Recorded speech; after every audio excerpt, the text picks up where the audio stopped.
अस्सलाम वालेकुम students, Karachi board YouTube channel की जानिब से फ़र्स्ट ईयर की फ़िज़िक्स हम पढ़ रहे थे चैप्टर नंबर 4। तो चैप्टर नंबर 4 में हम पढ़ेंगे एक न्यूमेरिकल।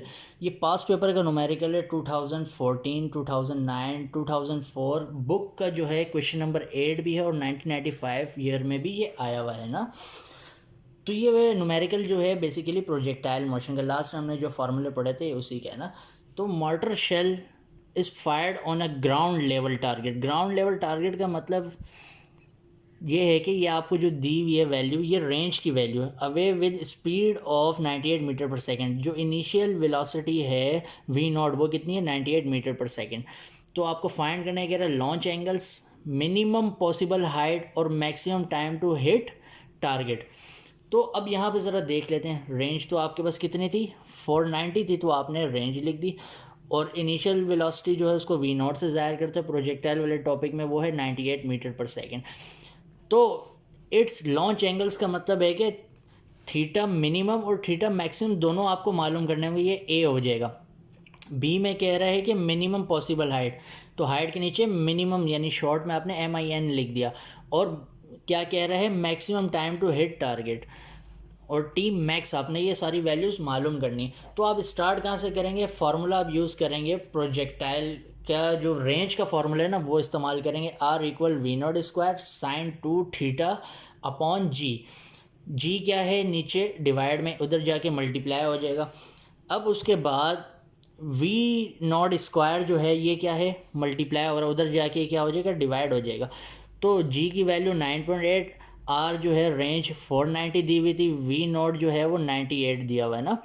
फिर उसके बाद यहाँ पे साइन 2 थीटा ऐसे ही बचेगा। इन सब को आपने जब कैलकुलेट किया तो आपके पास आ जाएगा 0.5। अब साइन इधर आके आ जाएगा साइन इन्वर्स, साइन इन्वर्स हो जाएगा। तो साइन इन्वर्स 0.5, ठीक है, क्या आंसर आएगा 30 आएगा। यहाँ पे बचा 2 थीटा, 2 और थीटा मल्टीप्लाई हो रहा है, 2 उधर जाके क्या हो जाएगा डिवाइड हो जाएगा। तो जब आपने इनको डिवाइड किया तो आपके पास जो है थीटा की वैल्यू क्या आ गई 15 डिग्री। इसको सीधा करके लिखा तो 15 डिग्री आ गए। दूसरे एंगल को मालूम करने का तरीका याद रखिएगा, कभी भी जो आंसर आया ना उसमें से आप माइनस कर दें 90 को। तो 90 माइनस क्या आंसर आया भाई थीटा का 15, 15 माइनस कर दिया तो क्या बचा 75। तो इसका मतलब जो 75 है ना वो मैक्सिमम एंगल हो गया और जो 15 है वो मिनिमम एंगल हो गया। आपने एक आंसर इस तरीके से मालूम कर लिया। दूसरा आंसर के लिए आपने क्या किया, हाइट का फॉर्मूला लगा H equal we not square sine square theta upon 2G।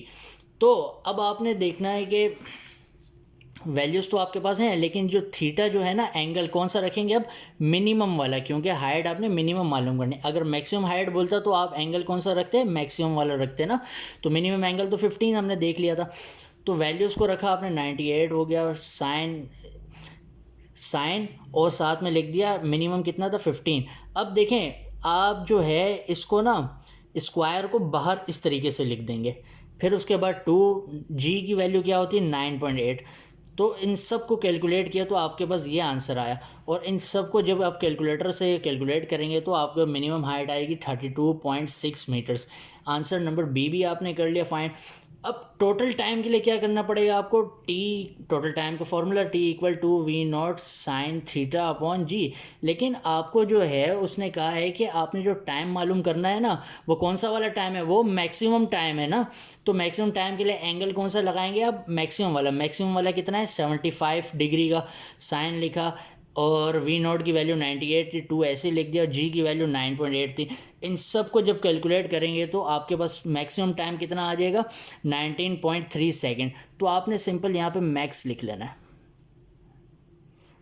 यह आपका आंसर नंबर सी, तीसरा आंसर भी आपने फाइंड कर लिया। आई होप आपको समझ में आया होगा। हमारी वीडियो को लाइक करें, शेयर करें और चैनल को सब्सक्राइब करें।